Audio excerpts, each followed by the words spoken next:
శోధనంత తొలగి సోపానమాయెను నా జీవితం.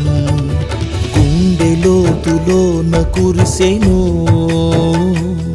నీ కృపావాక్యము. శోధనంత తొలగి సోపానమాయెను నా జీవితం. ఏ నాటికి తరగని కృప నాపై చూపి ఆత్మీయ శిఖరముపై నా అడుగులు స్థిరపరచితివి. ఏ నాటికి తరగని కృప నాపై చూపి ఆత్మీయ శిఖరముపై నా అడుగులు స్థిరపరచితివి.